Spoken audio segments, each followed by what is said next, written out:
Good morning to all my dear students. Welcome to online classes. Myself Sunil Prajapati. And today we are going to discuss about life processes. Class 10th science का part biology. अभी तक हम 5 part life process के upload कर चुके हैं और 5 parts के बाद नेक्स्ट जो आज का वीडियो लेक्चर है वो है respiration in animals and plants. यानी कि रेस्पायरेशन आपको देखना है एनिमल्स में भी और प्लांट्स में भी।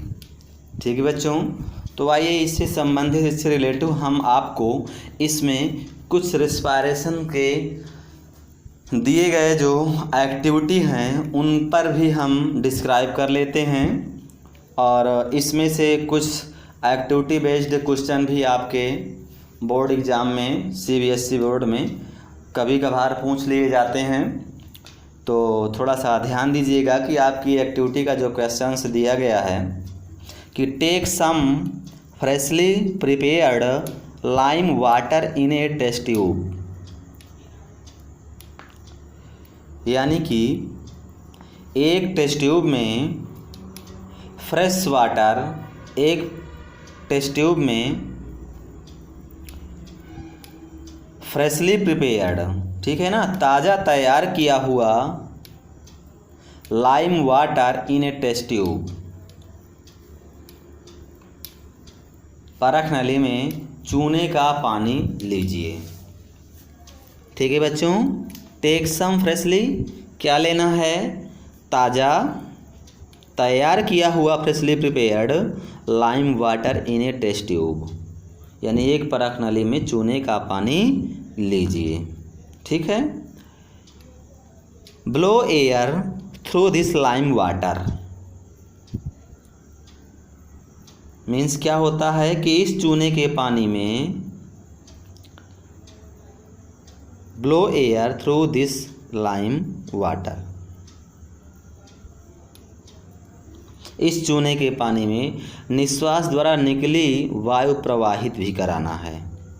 ठीक है, क्या कराना है, चूने के पानी में वायु को प्रवाहित भी कराना है। Blow air through this lime water. Note कीजिए बच्चों, how long it takes for the lime water to turn milky.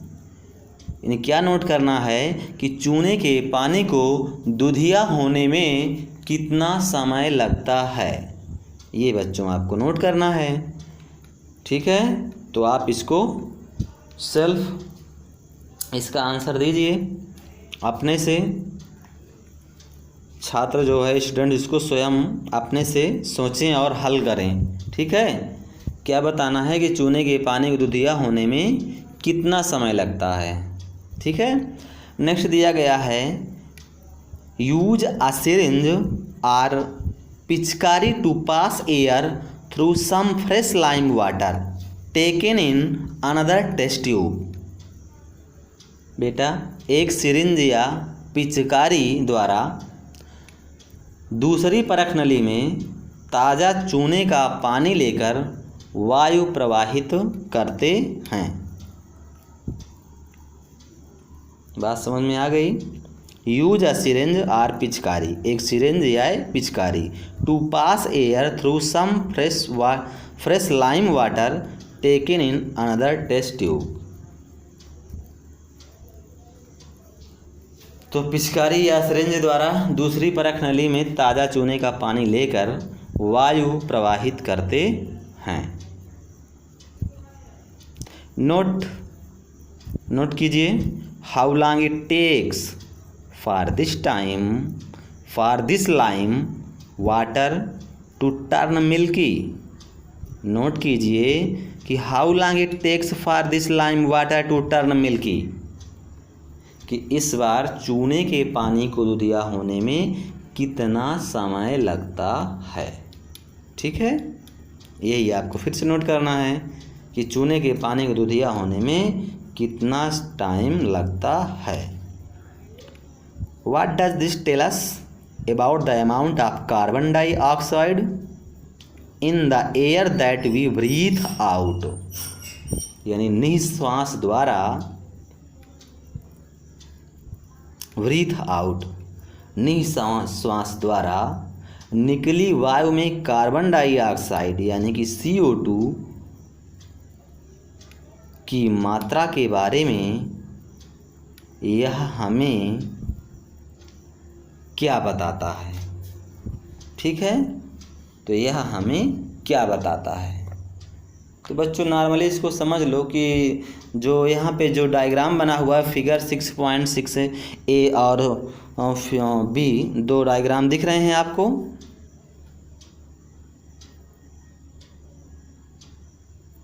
दो डायग्राम यहाँ पे आपको दिख रहे हैं। ठीक है, यहाँ पे फिगर नंबर दिया गया है 6.7 और दो फिगर हैं, एक A और एक B। तो जो A की स्थिति में अगर देखा जाए, फिगर A की स्थिति में चूने का पानी दूधिया होने में ज़्यादा समय लेता है। ठीक है, जबकि अगर हम B की स्थिति को देखें तो यह बताता है, क्या बताता है B की स्थिति में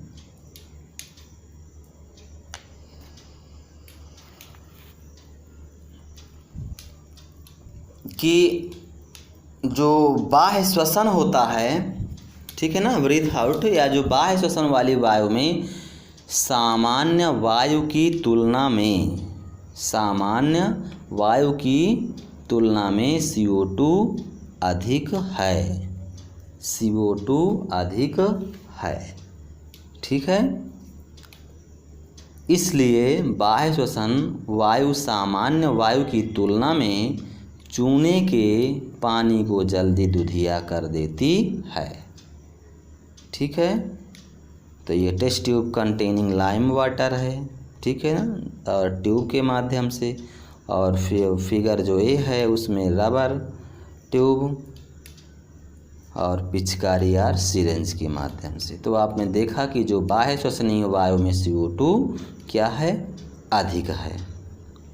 आइए नेक्स्ट क्रियाकलाप हम लोग देख लेते हैं, एक्टिविटी 6.5। तो 6.5,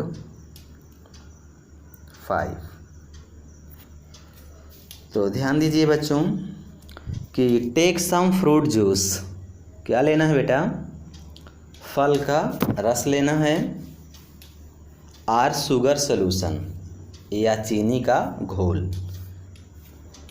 सम fruit juice or sugar solution, किसी फल का रस ले लो या चीनी का घोल लेकर के क्या करना है, एंड ऐड उसमें मिलाइए या डालिए सम ईस्ट टू दिस, उसमें कुछ ईस्ट जो है डाल दीजिए। ईस्ट क्या है, फंगस है बेटा, याद रखिएगा।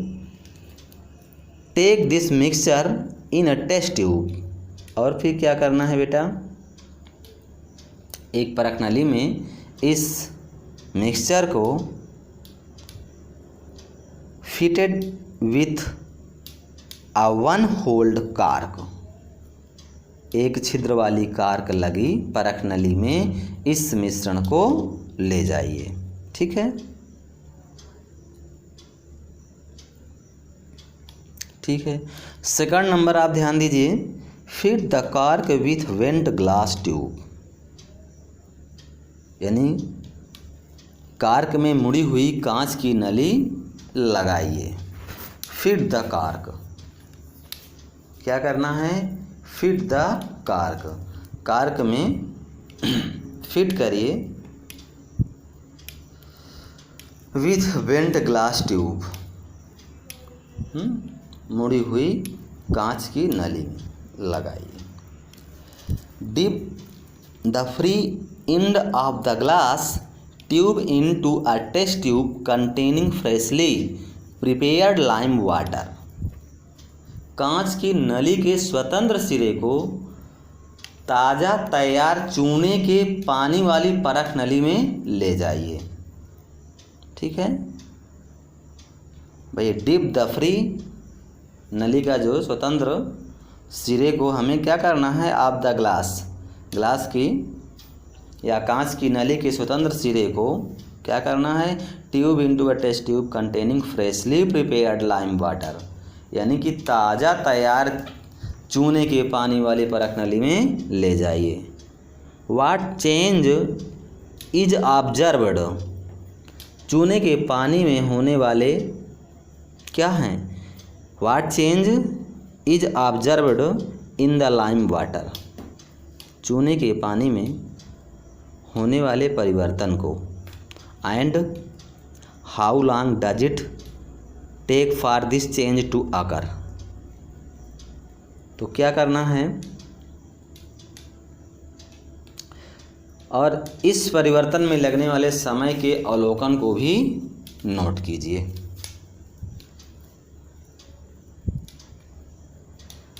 लास्ट है, what does this tell us about the product of fermentation, what does this tell us about the products of fermentation, fermentation के प्रोडक्ट के बारे में यह हमें क्या बताता है। तो आप समझ सकते हैं कि यह हमें यह बताता है कि अन्य प्रोडक्ट, मान लीजिए अल्कोहल के साथ CO2 भी एक प्रोडक्ट होता है। ठीक है, तो बच्चों we have discussed nutrition in organism in the last session, पिछले पार्ट में हम जीवों में पोषण पर चर्चा कर चुके हैं, न्यूट्रिशन इन ऑर्गेनिज्म पे डिस्कस कर चुके हैं। The food material taken in during the process of nutrition is used in cell to provide energy for various life process. तो आप देख सकते हैं कि जिन खाद्य पदार्थों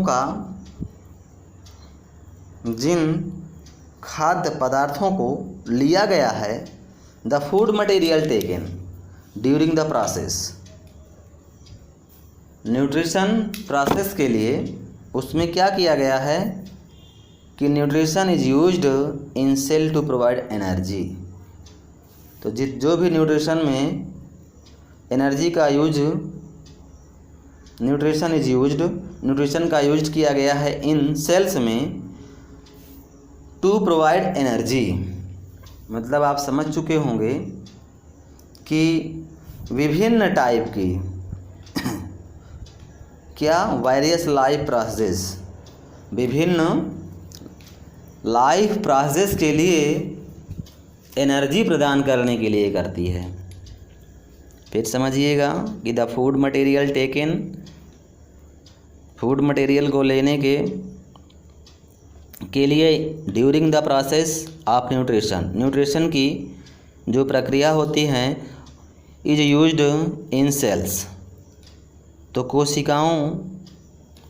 कोशिकाएं यूज करती हैं टू प्रोवाइड एनर्जी, समझ गए, to provide energy for various life process, विभिन्न लाइफ प्रोसेस के लिए एनर्जी प्रदान करने के लिए करती हैं। कोशिकाएं जो हैं एनर्जी का उपयोग किस लिए करती हैं, वेरियस लाइफ प्रोसेस, विभिन्न प्रकार की जैविक प्रक्रियाओं के लिए। तो diverse organism do this in different ways, diverse organism विभिन्न प्रकार के जो जीव हैं डू दिस डिफरेंट वेज, यानी कि भिन्न विधियों द्वारा करते हैं, उनकी विभिन्न जीव होते हैं, diverse organism do this in different ways, यानी कि भिन्न विधियों द्वारा करते हैं। विविध जीव जो है न्यूट्रिशन भिन्न विधियों द्वारा करते हैं। तो some use oxygen to break down glucose completely into carbon dioxide and water, some use other pathway that do not involve oxygen. ध्यान दीजिए बच्चों कि some use oxygen to break down glucose, बच्चों कुछ जीव ऐसे होते हैं जो ऑक्सीजन का क्या करते हैं, यूज करते हैं, ठीक है, and oxygen to break down glucose completely into carbon dioxide and water. कुछ जीव ऑक्सीजन का उपयोग करते हैं, उपभोग करते हैं, किस लिए? ग्लूकोज को पूर्णतः CO2 तथा वाटर में क्या करने के लिए? ब्रेक डाउन करने के लिए, ठीक है। कुछ जीव ऑक्सीजन का उपयोग करते हैं, किसको? ग्लूकोज को ब्रेक डाउन करने के लिए, ठीक है। ग्लूकोज को कम्प्लीटली ब्रेक डाउन करने के लिए करते हैं, और जिसके बाद वो CO2 और वाटर में क्या होते हैं? टूट जाते हैं, ठीक है। बात समझ में आ गई? कुछ जीव ऑक्सीजन का उपयोग ग्लूकोज को कम्प्लीटली CO2 तथा वाटर में ब्रेक डाउन करने के लिए करते हैं। इन ऑल केस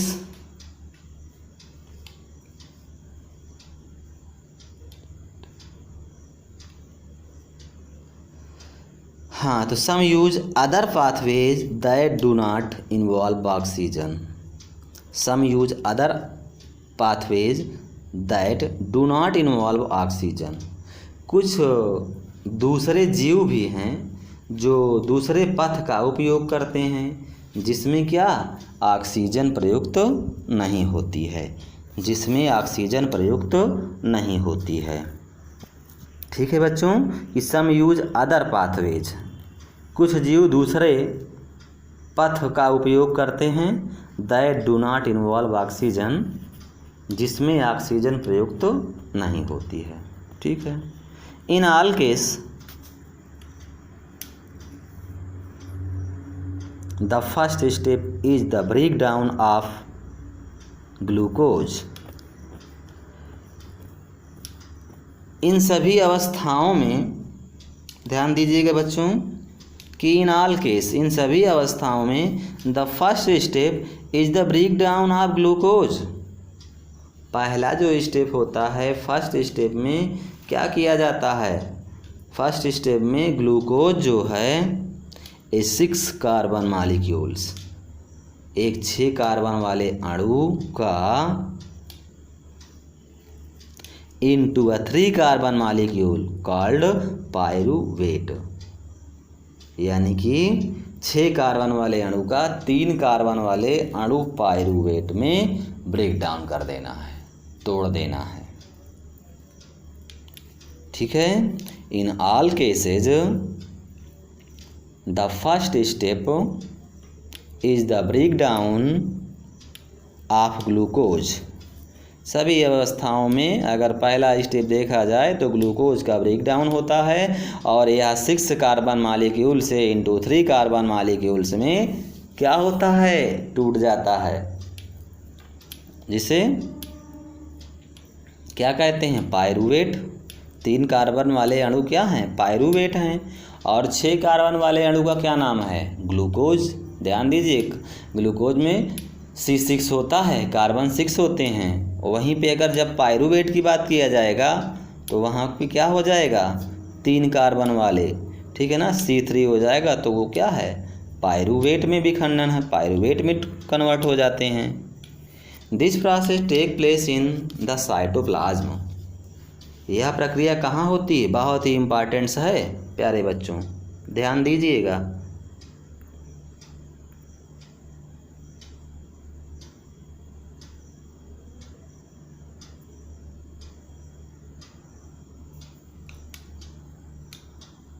यहाँ पे आपको ध्यान देना है। क्या ध्यान देना है? कि पहली चीज़ तो क्या हो रही है कि first step break down of glucose, ठीक है। कैसे कितने कार्बन ग्लूकोज होता है? 6 कार्बन मालिक्यूल, और वो किस में? इनटू 3 कार्बन मालिक्यूल्स में, मीन्स पायरूवेट में कन्वर्ट हो गया। और यह प्रोसेस कहाँ हो रही है?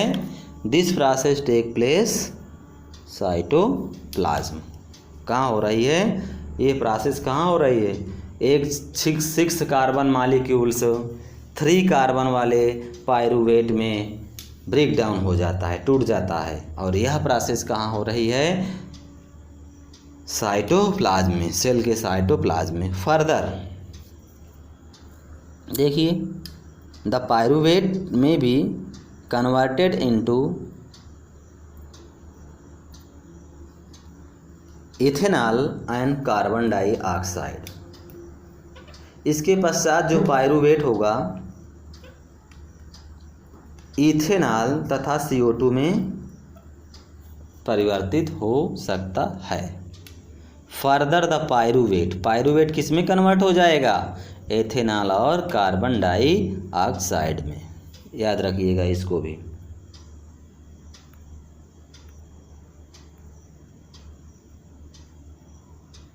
क्या याद रखिएगा कि पायरुवेट में भी converted ethanol and carbon dioxide.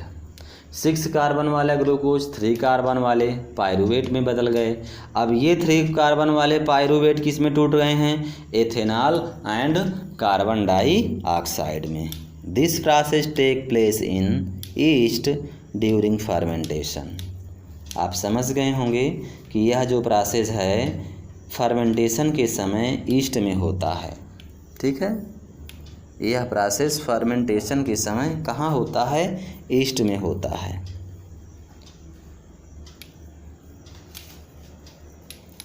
Fermentation के समय ईस्ट में होता है। Since this process take place in the absence of air oxygen, क्योंकि यह प्रोसेस ऑक्सीजन की एब्सेंटी में होता है।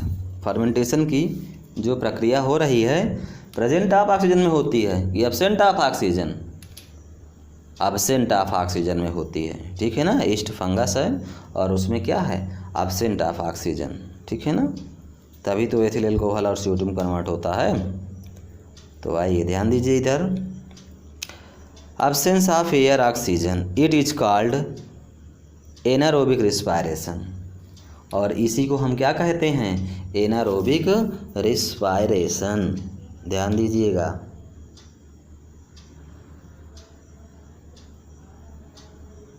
Anaerobic respiration. ठीक है, anaerobic respiration absent of oxygen. जब एब्सेंट ऑफ ऑक्सीजन होगी तो किस में कन्वर्ट होगा? एथेनॉल एंड CO2 में। ठीक है, break down the pyruvate using oxygen take place in the mitochondria. अब बेटा पायरुवेट का जो ब्रेक डाउन हुआ है, पायरुवेट का विखंडन ऑक्सीजन का उपयोग करके माइटोकॉन्ड्रिया में होता है। ब्रेक डाउन ऑफ पायरुवेट का विखंडन यूजिंग ऑक्सीजन और ऑक्सीजन का उपयोग करके टेक प्लेस इन माइटोकॉन्ड्रिया। कहाँ होगा? माइटोकॉन्ड्रिया में होगा। ठीक है, तो नेक्स्ट पैराग्राफ पे हम लोग चलते हैं। दिस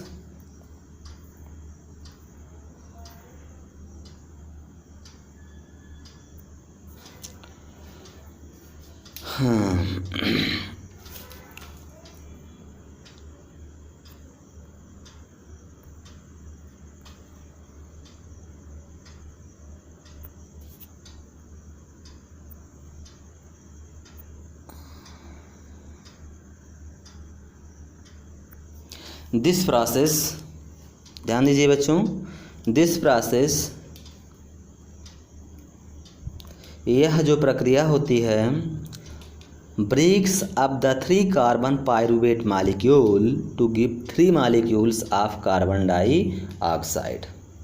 यानी यह जो प्रक्रिया हो रही है वो 3 कार्बन वाले पायरुवेट के मॉलिक्यूल्स को क्या करके? विखंडित करके किस में? 3 कार्बन डाइऑक्साइड के अणु देता है। ध्यान दीजिएगा कि this process breaks up the 3 carbon pyruvate molecule to give 3 molecules of carbon dioxide. तो इस प्रोसेस में 3 कार्बन वाले पाइरुवेट के अणु को क्या करके, ब्रिज करके, तोड़ करके 3 कार्बन डाइऑक्साइड के अणु देता है। Gives 3 molecules of carbon dioxide. The other product is water. दूसरा प्रोडक्ट क्या है, वाटर है। Since this process take place in the presence of air, oxygen, क्योंकि यह प्रोसेस ऑक्सीजन की प्रेजेंस में होता है। तो क्या नाम देंगे इसको, it is called aerobic respiration. ठीक है, तो 2 बातें आपको यहाँ पे मिल गई, एनारोबिक रिस्पायरेशन और एरोबिक रिस्पायरेशन। अभी हमने बताया जब एनारोबिक रिस्पायरेशन हो रहा था तो उसमें क्या हो रहा था, एब्सेंट ऑफ ऑक्सीजन में ग्लूकोज टूट कर किस में, एथेनॉल और CO2 में कन्वर्ट हो जा रहा था। और यहाँ पे अगर हम बातचीत करें कि एरोबिक रिस्पायरेशन की, तो एरोबिक रिस्पायरेशन में आप देख ही रहे हैं कि since this process take place the presence of air, oxygen की उपस्थिति में अगर हो रही है ये प्रक्रिया, तो किस में, अगर ये ऑक्सीजन की उपस्थिति में हो रही है प्रक्रिया, तो इसी को हम क्या कहते हैं, aerobic respiration. The release of energy in this aerobic process is a lot greater than in the anaerobic process.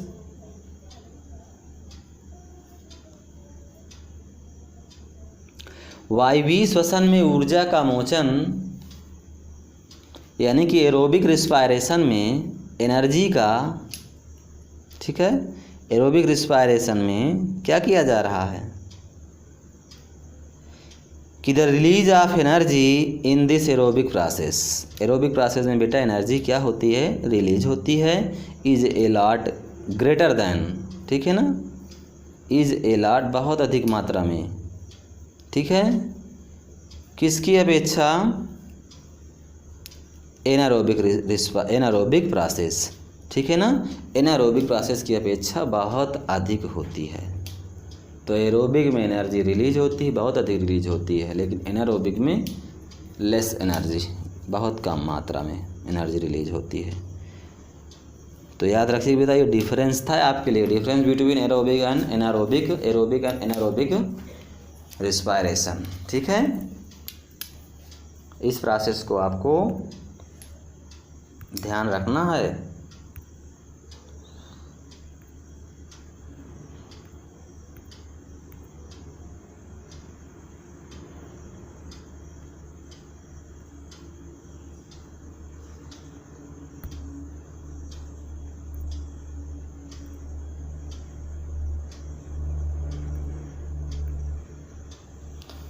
तो यहाँ पे क्या ध्यान रखना है आपको, उधर तो एरोबिक की बात हो रही थी, यहाँ पे एनारोबिक प्रोसेस ध्यान रखना है। ठीक है, क्योंकि एनारोबिक में लेस एनर्जी, एरोबिक में मोर एनर्जी रिलीज होती है। Sometimes when there is a lack of oxygen in our muscle cells, another pathway for the break down of pyruvate is taken. याद रखिएगा मेरे प्यारे बच्चों, जब भी कभी आप आवश्यकता से अधिक क्या करते हो, फिजिकली वर्क करते हो, रनिंग करते हो, तो उस समय आप सोचते हो कि आपसे जो है ऑक्सीजन कितना मिल जाए ना, आप इतनी कोशिश करते हो, नाक से भी, मुख से भी, जहाँ से भी सांस की आवश्यकता होती खींचते हो, लेकिन उसके बाद भी वो ऑक्सीजन लिया जा रहा है, और यदि पर्याप्त मात्रा में आपके मांसपेशियों को नहीं मिल पाए तो फिर मांसपेशियों में क्या होता है, दर्द, ऐंठन स्टार्ट हो जाती है। याद रखिएगा, जब भी कभी कभी आपके मांसपेशियों में दर्द, ऐंठन होता है, इसका मतलब कि आपके मसल्स को, आपकी मांसपेशियों को पर्याप्त मात्रा में ऑक्सीजन नहीं मिल पा रही है। तो जब नहीं मिल पा रही है तो sometimes when there is a lack of oxygen, जब ऑक्सीजन की कमी हो जाती है इन आवर मसल्स, हमारी कोशिकाओं में, हमारी मांसपेशियों में, तो another pathway for the break down of pyruvate is taken. तो पाइरूवेट के विखंडन के लिए दूसरा पथ अपनाया जाता है, अपनाया जाएगा दूसरा पथ। ठीक है, जब हमारी मांसपेशियों की कोशिकाओं में अगर पर्याप्त मात्रा में ऑक्सीजन न मिले तो another pathway for the break down of pyruvate is taken, तो पाइरूवेट के विखंडन के लिए दूसरा पथ अपनाया जाएगा। ठीक है, here the pyruvate is converted into lactic acid which is also a 3 carbon molecules. ध्यान दीजिए बच्चों, यहाँ पाइरूवेट के यहाँ पे क्या करना है, पाइरूवेट के एक अन्य 3 कार्बन वाले अणु लैक्टिक अम्ल में परिवर्तित हो जाता है। फिर से ध्यान दीजिएगा, यहाँ पे जब आपके मांसपेशियों को पर्याप्त मात्रा में ऑक्सीजन नहीं मिल पाती है ना, तो किसमें कन्वर्ट हो जाता है वो, लैक्टिक एसिड में। ठीक है, पाइरूवेट एक अन्य 3 कार्बन वाले अणु लैक्टिक अम्ल में परिवर्तित हो जाता है। Here the pyruvate is converted, pyruvate किस में कन्वर्ट हो जाएगा, into lactic acid which is also 3 carbon molecules. कितने कार्बन के मॉलिक्यूल्स होते हैं, 3 कार्बन के। This buildup of lactic acid in our muscles during sudden activity causes cramps. तो बेटा द बिल्डअप लैक्टिक एसिड, अचानक अगर मान लेते हैं किसी क्रिया के होने से हमारी पेशियों में लैक्टिक अम्ल का निर्माण होना क्या कहलाता है, क्रैम्स। क्या कहलाता है, क्रैम्स का कारण कहलाता है। ठीक है ना, अगर हमारी मांसपेशियों में अचानक कोई क्रिया से हो जाए तो लैक्टिक अम्ल का निर्माण होना क्या कहलाता है, क्रैम्स काजेस। क्या कहलाता है, क्रैम्स काजेस। ठीक है, कब, कि जब अचानक हमारे मांसपेशियों में लैक्टिक एसिड का फॉर्मेशन हो जाए मसल्स में, तो उसको क्या कहते हैं, किससे कारण होता है, वो क्रैम्स का कारण होता है। अब आइए यहाँ पे ग्लूकोज है, कितने कार्बन होते हैं ग्लूकोज के फार्मूला में, तो वही है C6 कार्बन मॉलिक्यूल होती कि नहीं ग्लूकोज में। तो ग्लूकोज में अगर 6 कार्बन मॉलिक्यूल्स हैं तो ये प्रक्रिया पाइरूवेट में कहाँ कन्वर्ट होती है, सेल के साइटोप्लाज्म में होती है। तो present of in cytoplasm converted into glucose converted into pyruvate, कितने कार्बन में, 3 कार्बन मॉलिक्यूल्स प्लस एनर्जी। तो 6 से 3 कार्बन वाले मॉलिक्यूल्स में कन्वर्ट हो जाती है प्लस एनर्जी। अब अगर मान लीजिए यहीं पे पाइरूवेट को अगर ऑक्सीजन ना मिले, एब्सेंस ऑफ ऑक्सीजन हो जाए, यहाँ पे देखो ध्यान से, ये देखो, ठीक है ना, एब्सेंस ऑफ ऑक्सीजन, ये किस में होता है, फंगस में, इन ईस्ट। ध्यान दीजिए, ठीक है, एब्सेंट ऑफ ऑक्सीजन की उपस्थिति में अगर पाइरूवेट, तो किस में कन्वर्ट होगा, एथेनॉल में, कार्बन डाइऑक्साइड में, थोड़ी सी क्या एनर्जी में। ठीक है, अच्छा, अब यहाँ पे अगर आपकी मांसपेशियों की कोशिकाओं की बात किया जाए, तो जब भी अभी आपकी मांसपेशियों की कोशिकाओं को पर्याप्त ऑक्सीजन नहीं मिल पाती है, लैक ऑफ ऑक्सीजन की कमी हो जाती है, तो किस में कन्वर्ट होता है, ये देखो, लैक ऑफ ऑक्सीजन ना, in our muscles, lactic acid और एनर्जी, थोड़ी सी एनर्जी है ना, 3 कार्बन मॉलिक्यूल्स। वहीं पे अगर प्रेजेंस ऑफ ऑक्सीजन की बात किया जाए, तो प्रेजेंस ऑफ ऑक्सीजन में आप देख सकते हैं, क्या देख सकते हैं कि ये प्रक्रिया कहाँ हो रही है,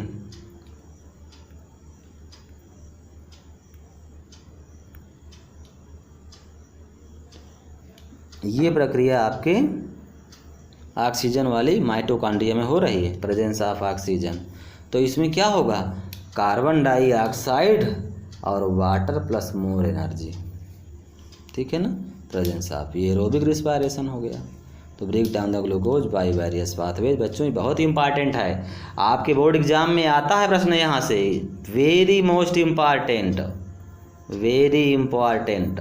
ठीक है, बहुत प्रश्न आता है यहाँ से, इसको आप समझ जाएं, बहुत इसमें मल्टीपल चॉइस क्वेश्चन भी हैं।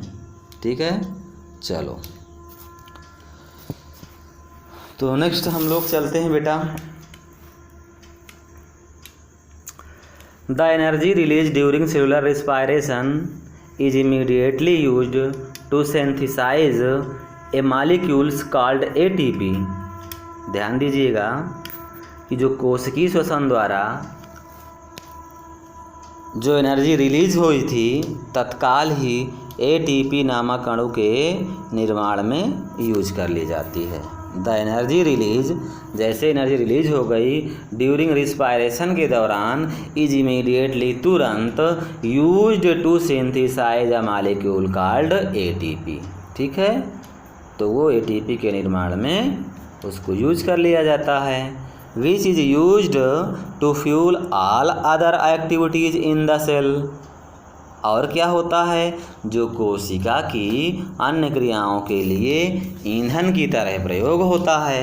किसकी तरह प्रयोग होता है? ईंधन की तरह प्रयोग होता है। विच इज यूज्ड, जो कि to fuel all other activities in the cell, जो सेल की और भी जो एक्टिविटीज होती हैं उसमें ईंधन के रूप में यूज कर लिया जाता है। In these process ATP is broken down giving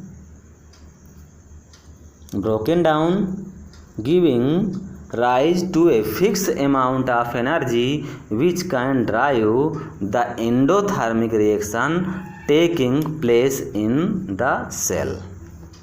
आप समझ गए होंगे कि एटीपी के विखंडन से एक निश्चित मात्रा में ऊर्जा या एनर्जी रिलीज होती है। इन दिस प्रोसेस, इस प्रक्रिया में एटीपी इज ब्रोकन। ठीक है ना, जब एटीपी टूटती है तो giving rise to fix amount of energy, तो आप एक निश्चित मात्रा में देखते हैं कि एनर्जी रिलीज होती है। Which can drive the endothermic reaction taking place in the cell. तो जो कोशिका के अंदर, एंडोथर्मिक मीन्स क्या होता है, कोशिका के अंदर होने वाली एंडोथर्मिक क्रियाओं का, कोशिका के अंदर होने वाली एंडोथर्मिक क्रियाओं का क्या परिचालन करती है। ठीक है, ड्राइव करती है। तो आइए बच्चों थोड़ा सा यह भी हम लोग जान लेते हैं। एटीपी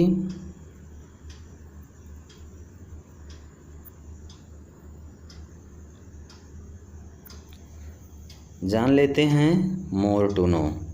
आइए और भी कुछ ज़्यादा हम लोग जानकारी कर लेते हैं। क्या जानकारी इसमें हम लोग करते हैं? जानकारी हम लोग यही करते हैं कि सबसे पहले एटीपी लिखा हुआ है, तो बताओ बच्चों एटीपी का फुल फॉर्म क्या होता है? यही प्रश्न आपसे पूछ लिया हमने, तो आप क्या बताओगे? Adenosine triphosphate. क्या बताओगे?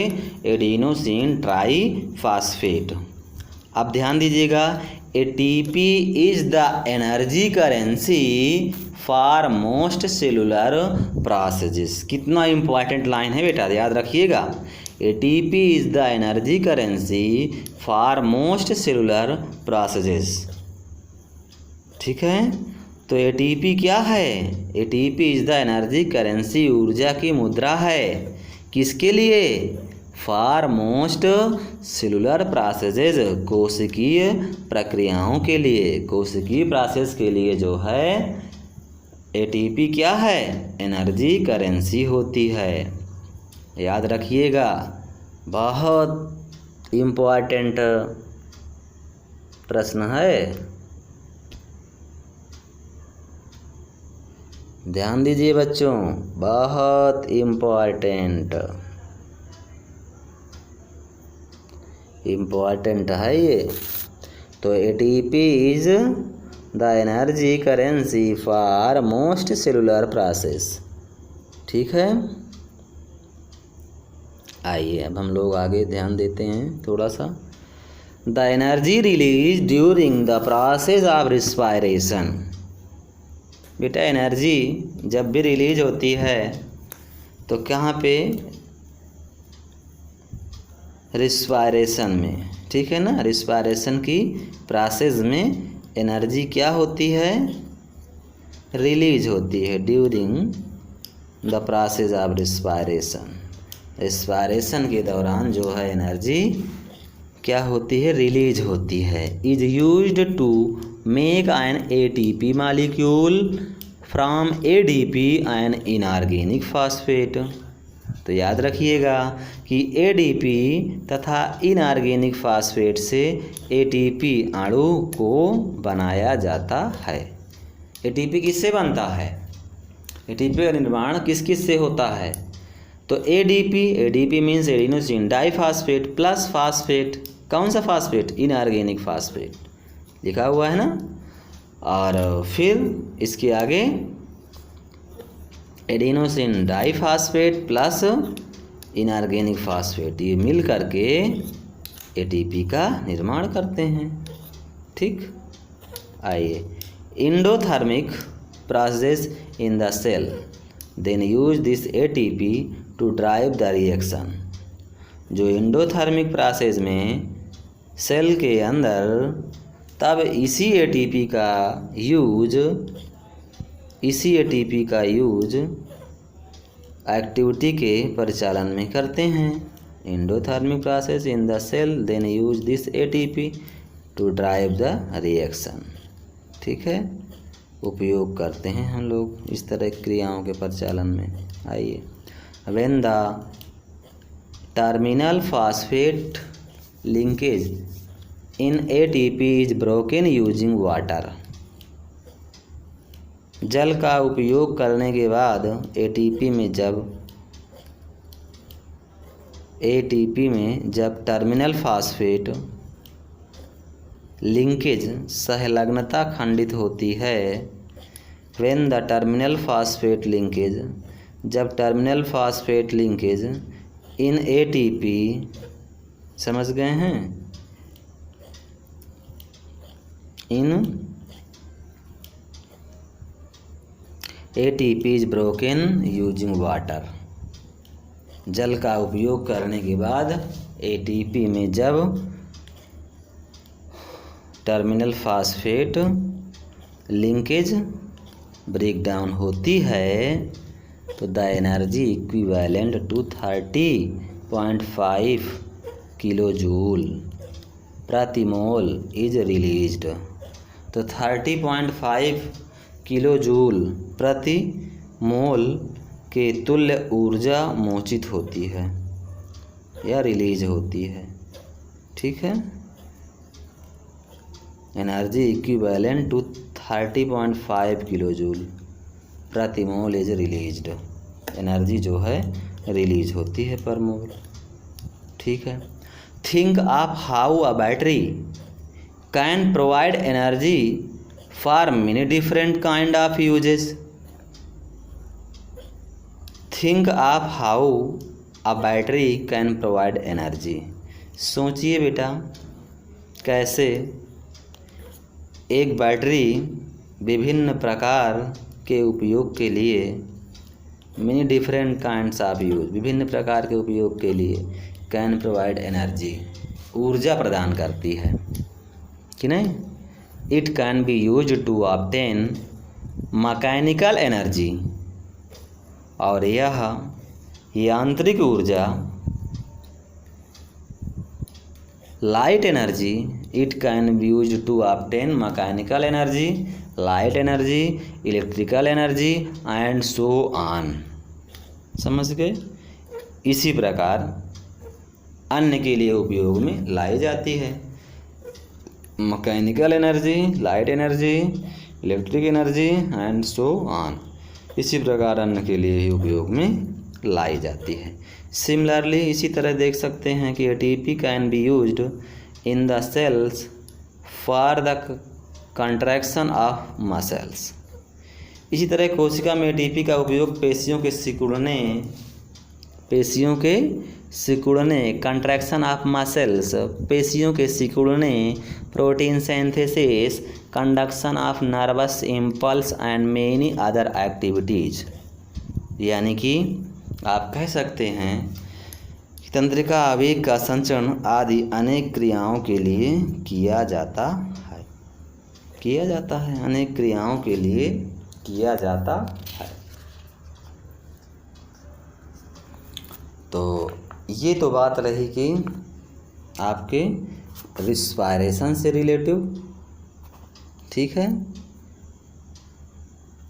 रिस्पायरेशन से रिलेटिव।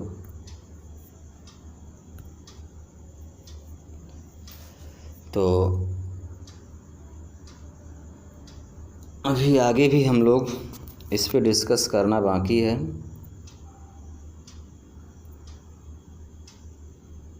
तो ठीक है, अभी आगे भी हम लोग इसको डिस्कस करते हैं।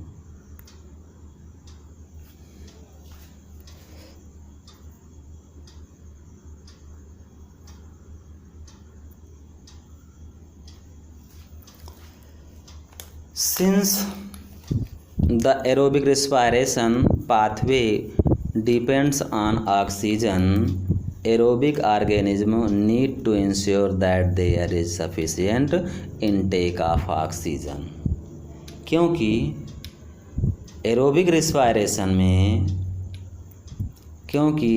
रिस्पायरेशन पाथवे डिपेंड करता है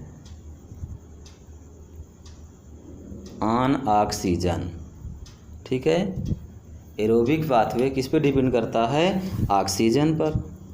तो aerobic organism need to ensure that there is sufficient intake of oxygen. अतः जो एरोबिक ऑर्गेनिज्म हैं उनको नीड है, आवश्यकता है, किसके लिए?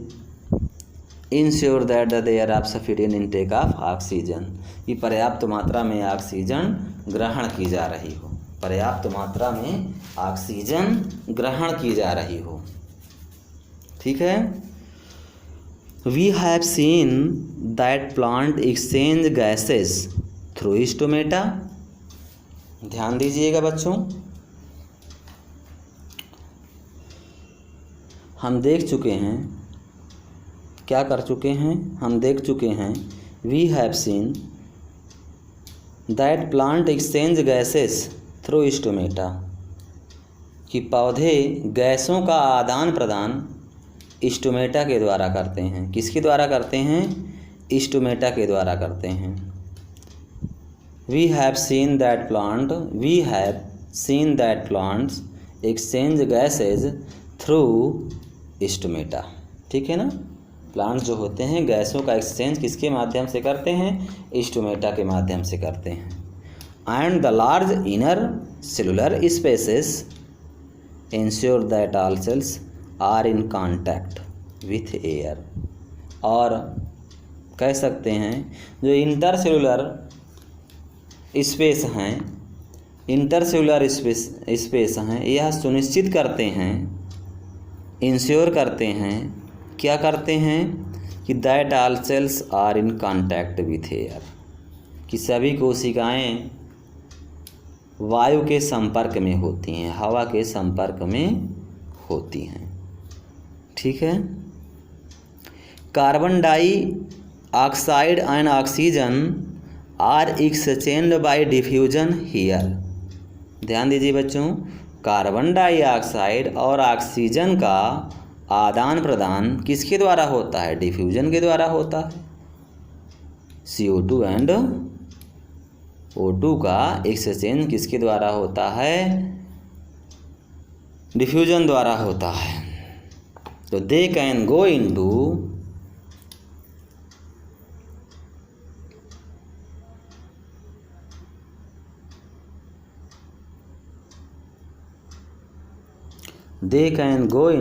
cells। They can go into cells। तो वे कोशिकाओं में are away from them and out into the air, कोशिकाओं में या उससे दूर बाहर वायु में जा सकती हैं। बिल्कुल, कोशिकाओं में या उससे दूर बाहर वायु में जा सकती हैं। The direction of diffusion depends upon the environmental condition.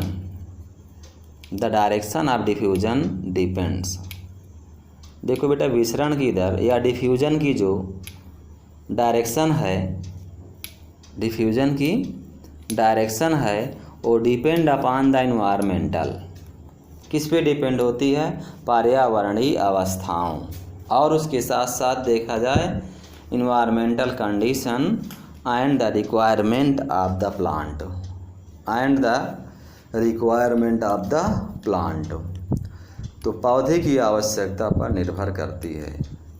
Diffusion की डायरेक्शन इन्वायरमेंटल कंडीशन तथा प्लांट्स की रिक्वायरमेंट्स पे डिपेंड करती है। ठीक है, अब ध्यान दीजिएगा। एट नाइट रात्रि में when there is no photosynthesis occurring, जब कोई प्रकाश संश्लेषण की क्रिया नहीं हो रही है, रात्रि में when there is no photosynthesis occurring, जब प्रकाश संश्लेषण की कोई क्रिया नहीं हो रही है, तो CO2 elimination is the major exchange activity going on. तो CO2 का निष्कासन ही मुख्य आदान प्रदान क्रिया है। किसका निष्कासन? CO2 का निष्कासन। CO2 elimination is the major exchange activity going on. कहने का मतलब CO2 का निष्कासन ही मुख्य आदान प्रदान की क्रिया है। ड्यूरिंग द डे, दिन के समय या दिन के दौरान अगर आप कहें तो CO2 generated during respiration is used up for photosynthesis. श्वसन के दौरान निकली हुई CO2 जो होती है फोटोसिंथेसिस में प्रयोग कर ली जाती है। ड्यूरिंग द डे, दिन में CO2 जनरेटेड ड्यूरिंग रिस्पायरेशन, श्वसन के दौरान CO2 जनरेट होती है और फोटोसिंथेसिस में क्या होती है? प्रयोग कर ली जाती है। Hence there is no CO2 release, अतः कोई CO2 नहीं निकलती है। कब? दिन में। श्वसन के दौरान निकली हुई CO2 फोटोसिंथेसिस में यूज हो गई, अतः कोई CO2 नहीं निकलती है दिन में। याद रखिएगा यही चीज़।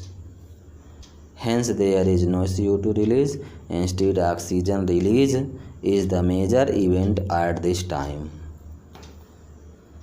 तो इस समय ऑक्सीजन का निकलना एक क्या है?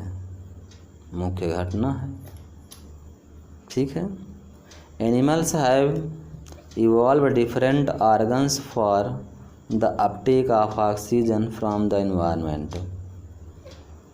जंतुओं में इन्वायरमेंट से, एनिमल्स में इन्वायरमेंट से ऑक्सीजन लेने और उत्पादित CO2 से छुटकारा पाने के लिए भिन्न भिन्न प्रकार के अंगों का क्या हुआ है? विकास हुआ है। Getting rid of carbon dioxide produced. Animals have evolved ना, तो आप कह सकते हैं कि जो जंतुओं में डिफरेंट ऑर्गन्स हो जाते हैं for the uptake of oxygen को लेने के लिए फ्रॉम द एनवायरमेंट्स, पर्यावरण से, and for getting rid the carbon dioxide produced, carbon dioxide से छुटकारा पाने के लिए। ठीक है।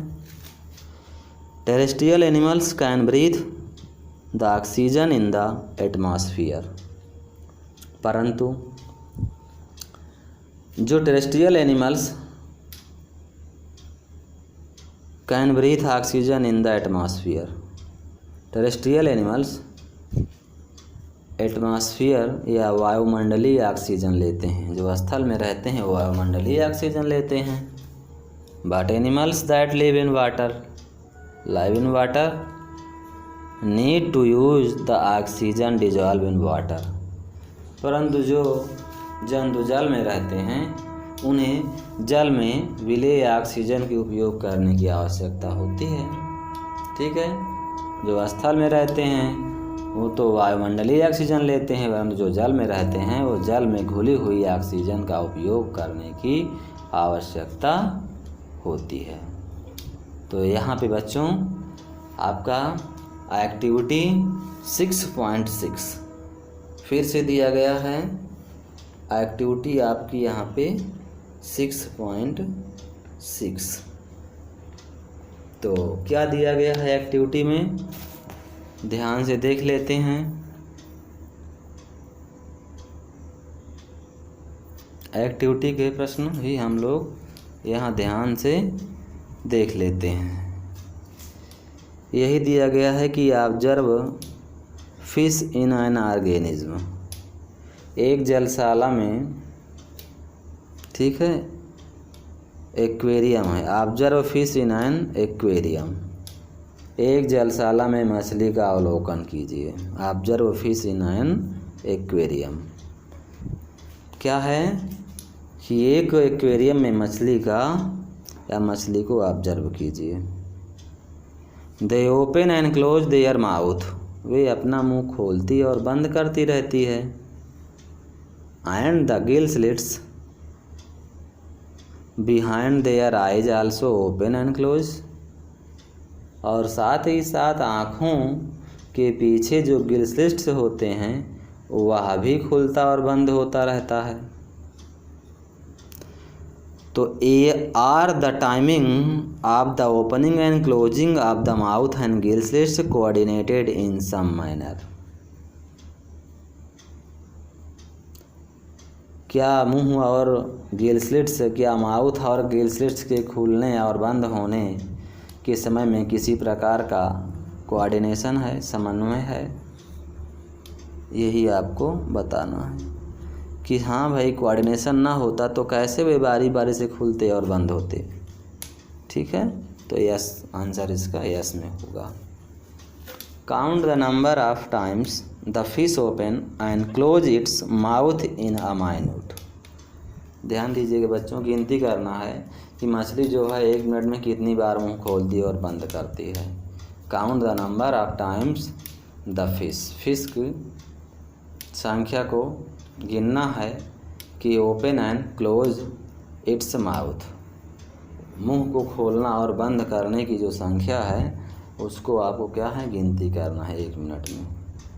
ठीक है, तो गिनती क्या करना है, मुंह का खोलना बंद होना। अलग अलग मछलियों में अगर देखा जाए तो विभिन्न प्रकार की मछलियों में भिन्न भिन्न होता है। ठीक है, compare this number of times you breathe in and out in a minute. इसकी तुलना आप अपने श्वास को 1 मिनट के अंदर और बाहर करने से कीजिए। तो मछली तो जानते हो कि हमारी तुलना में अधिक तेज़ रिस्पायरेशन करती है। जो फिश होती है वो हमारी तुलना में अधिक तेज़ रिस्पायरेशन करती है, क्योंकि वायु की तुलना में पानी में कम ऑक्सीजन होती है। क्योंकि वायु की तुलना में पानी में कम ऑक्सीजन होती है। ठीक है बच्चों, तो आज यहीं तक रखते हैं, बहुत लंबा टाइम हो गया है, तो आज इसको हम लोग यहीं तक रखते हैं। इसके बाद फिर हम लोग नेक्स्ट मिलते हैं। तो thank you for watching this video. नमस्ते, अलविदा, लव यू ऑल।